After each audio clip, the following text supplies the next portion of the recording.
हमने बंसीलाल को हटाया और नेक्स्ट चुनाव में चौटाला को बना दिया। कि बंसीलाल तो यहाँ तक कहते थे कि अगर नौकरी चाहिए तो जाटने के पेट में तो जन्म, इनकी भागड़ी भाषा में कहते थे। क्या ये जो कहावत है ये सच है? ये 28 साल तो सीधे सीधे हो गए हैं।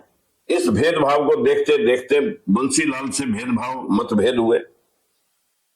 बंसीलाल से कैसे मतभेद आपके इस मसले को लेकर के हुए? 5 भर्तियां देखी मैंने, पुलिस की भर्ती देखी, लेक्चरर इनके संस्कृत टीचरों की भर्ती देखी, जेबीटी टीचरों की भर्ती देखी, क्लर्कों की भर्ती देखी। सब भर्तियों में बैकवर्ड क्लासेस के जो लोग लगते भी थे थोड़े बहुत ना, वो भी फिर क्षेत्रवाद की भेंट चढ़ जाते थे या मतलब जातिवाद की भेंट चढ़ते थे। हमेशा का रवैया ये था कि जब भी कोई भर्ती होनी हमारे लोगों के साथ बार्गेनिंग होती थी कि आप 2 सीट ले लो, आप 1 सीट ले लो, आप 3 सीट ले लो। भाई हम कोई इनको दलाली भाई हमने कितने बार कहा कि भाई आप हमारे एरिया से लगा दो, आप ही लगा दो, लेकिन इनका हिस्सा जो 60% है या 52% है बैकवर्ड क्लास की और 27% रिजर्वेशन है, कम से कम वो तो पूरी रखो। लेकिन क्लास 1 और 2 में अभी तक हरियाणा के अंदर अभी भी BCA की जो हिस्सेदारी है वो 10% है और BCB की हिस्सेदारी 5% है। यानी 60% लोग 27% की रिजर्वेशन को भी 15% में समेट रखा है। जहां आदेश देने वाली सीटें हैं, जहां प्लानिंग करने वाली सीटें हैं, जहां पर कमांड करने वाली सीटें हैं, वहां पर हम योग्य नहीं है। चलिए साहब, एक बात अक्सर गांव देहात में सुनते हैं कि बंसीलाल तो यहाँ तक कहते थे कि अगर नौकरी चाहिए तो जाटने के पेट में तो जन्म, इनकी भागड़ी भाषा में कहते थे। क्या ये जो कहावत है ये सच है या वैसे? देखिए, जब हम भर्ती देख रहे थे तो तब ये बीमारी देख करके ही तो हम उससे खफा हुए, और जब खफा हुए तो उसने हमें पार्टी से निकाल दिया। फिर हमने सारे इकट्ठे होकर के जितने भी हम 12-15 आदमी थे, हमने बंसीलाल को हटाया और नेक्स्ट चुनाव में चौटाला को बना दिया।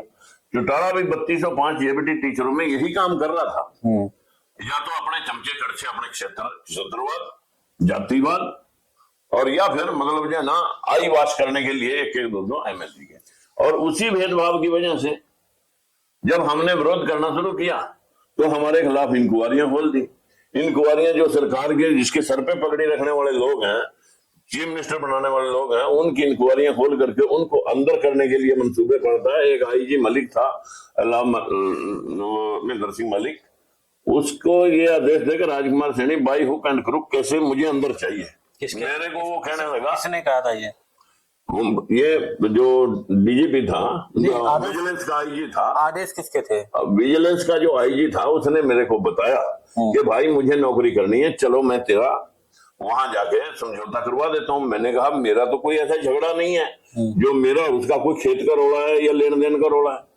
वो चाहता है कि मेरे सामने कोई हिस्सेदारी की बात ना करे, और हम कहते हैं कि हम हिस्से के मुताबिक इस संविधान में लिखा हुआ। बोले भाई फिर जो है ना आपको मेरी नौकरी करनी मजबूरी हो रही है, मुझे आपको अंदर करना पड़ेगा। मैंने कहा ठीक है, आप अपनी नौकरी बचाओ। पीछे ओम प्रकाश चौटाला थे, किस CM की? ओम प्रकाश चौटाला जी। मैंने कहा आप अपनी नौकरी बचाओ, मैं जमानत करा लूंगा।